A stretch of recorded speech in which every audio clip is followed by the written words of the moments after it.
Tara Mines to close. It's the 18th of June 2023. You're very welcome back. There's been a good deal of rain over the weekend, which was badly needed. It's nice and pleasant and warm here in Ireland. It's overcast today, very little sun, and still the ground now got a little bit wet, so we're not complaining. Hopefully it takes up again soon. Now the thing I want to say about Tara Mines has closed in Ireland near Navan and County Meath. That will affect Navan, and there's people working up to 40 miles away in that. There's 650 workers there. I was talking to a man yesterday who's recently retired, and he worked in it for 49 years and got a good income out of it, and now he's happily retired, and now it's to close. And just to understand, so you understand, they were selling zinc and lead. That has a very stable price. It does go up and down a little, but it doesn't fluctuate a lot. So it more or less stayed stable. The demand was there, but not a super demand.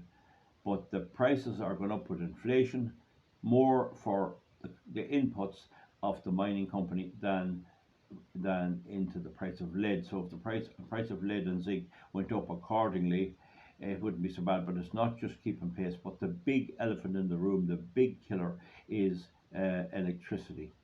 Because in a mine like that, and it's up to a mile underground, in a mine like that, you need electricity. You can't burn gas or like that underneath.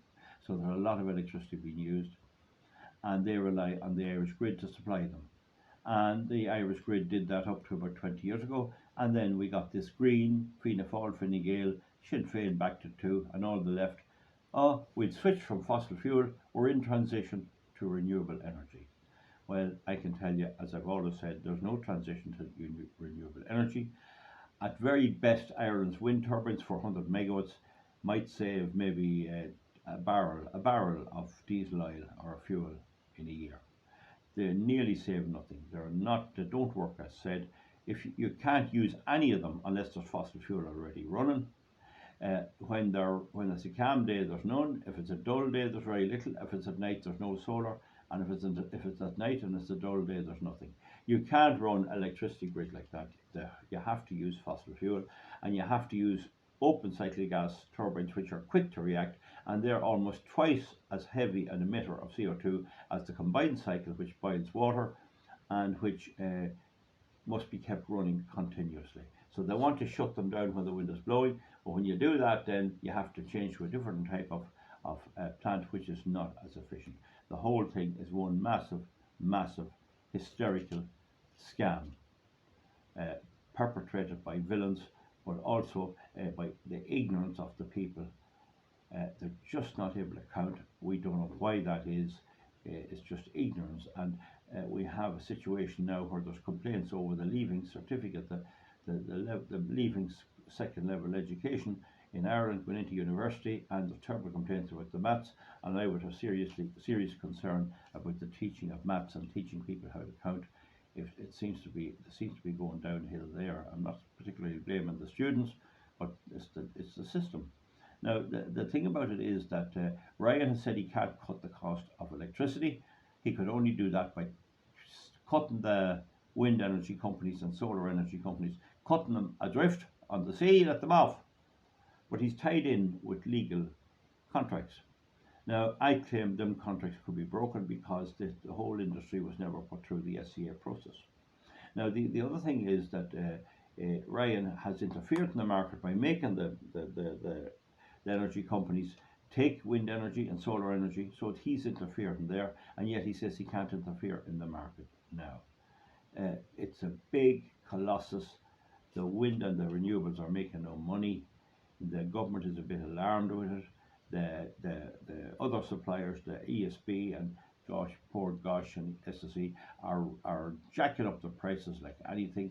They're crazily competing among themselves, which does no good, giving you free vouchers for done stores and loyalty bonuses and all that.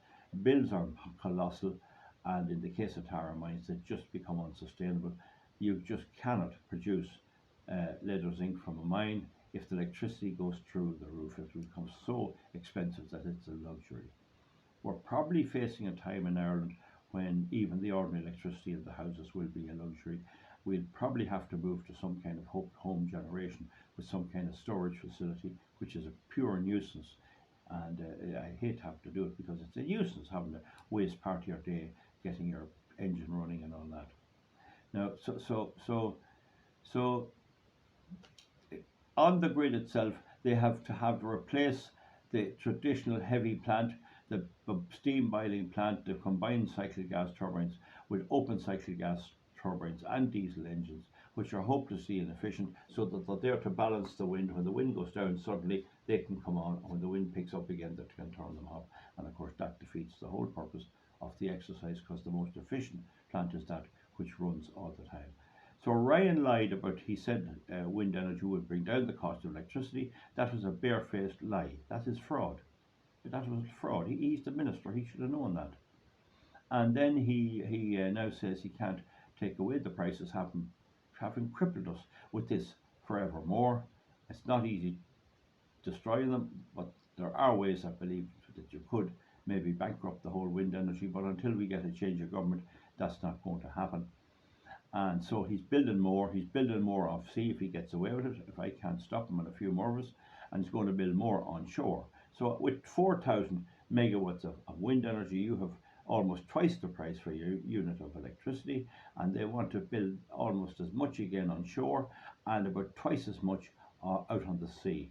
So you're talking about, 4,000, maybe 7,000, 8,000 megawatts, and then when they get it running, maybe 9,000 megawatts, when we only need 3 for our own consumption, 1,000 for the data centers.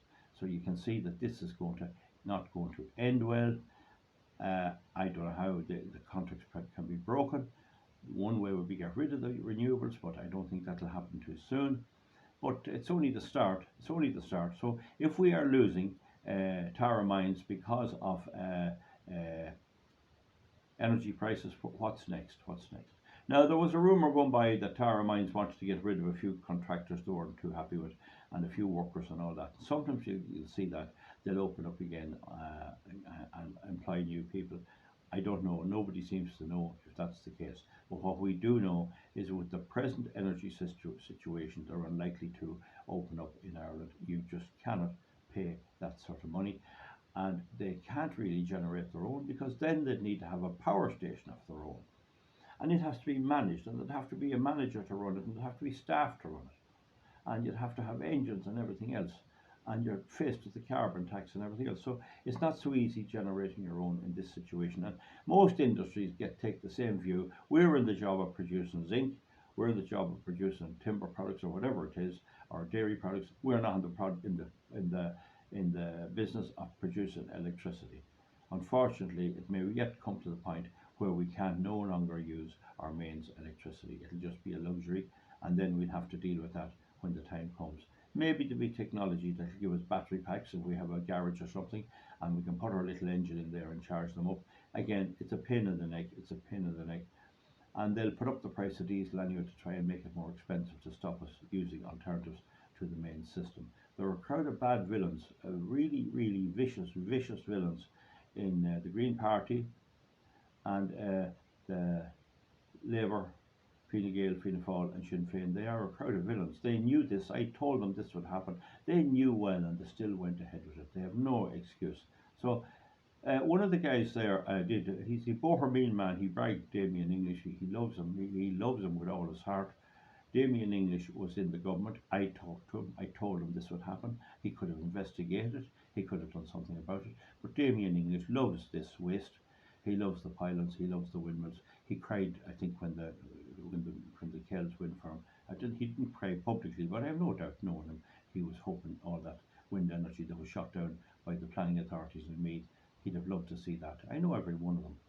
And but this chap in Bohermeen says he loves him dearly. I think there's an old saying in Monaghan, give him a big kiss. I would suggest Bohermeen man, get a good grip of him and kiss him clear blue in the face if you think he's that great of a fella. I can tell you, I know a lot of people do not like the same fella and don't see anything good about him. He fixed a pothole, I think, and he got a gate fixed somewhere on a road, and somewhere built a couple of piers here and there, and this is all that matters with them. And I know Bohermeen man is a good viewer of mine, so I don't want to sicken him too much. Maybe he's just taken the mickey, I don't know. In any event, They're all doing this. There's now people who have lost their jobs. For God's sake, if you are unemployed, will you take time to study this and contact me and let me explain how we were fooled and made idiots of? I wasn't, but a lot of people were. And the fraud that has been perpetrated on us, and the illegal fraud that's been perpetrated on us by our stupid renewable energy policy, by a crowd of deluded, vicious thugs. And that's what our government is. And that's what the Green Party is. So, folks, that's all I can say to you. I'm not getting too excited about it. Those people lost their jobs. I've done everything I can, and I think it probably is only the start. Only the start. It may work out that the Greens are got rid of altogether, and maybe we get some change, but that'll take another year. So I'm afraid we're caught with it for the moment. Absolutely sad and disgraceful that somebody should waste and produce such environmentally damaging schemes and do this, and then over in parts of the world to make palm oil and all this green stuff. This bulldoze the whole woods of the orangutans and all those lovely primate species, and just there in the film by Jeff Gibb and Michael Moore about the green thing, and how they just bulldoze all. They don't care about anything. They're just into money, and they don't care about anything, and they can get the idiots to vote for them, and that's the sad part. Okay, folks, spread the word around. Your Tara Mines is directly caused by our mad government energy policy. And mind you, when I'm talking about Bohermeen, man, I was at the North-South Interconnector meeting about 2 years ago, and there was an election coming up, and they clapped Damien English and said he was a great man and he'd stop the pylons. But the pylons are still on. Unless we go bankrupt, the pylons are still planned. So we'll see you back for something else, folks. And thank you very much. Give me a thumbs up, and if you don't agree, give me a thumbs down. Right?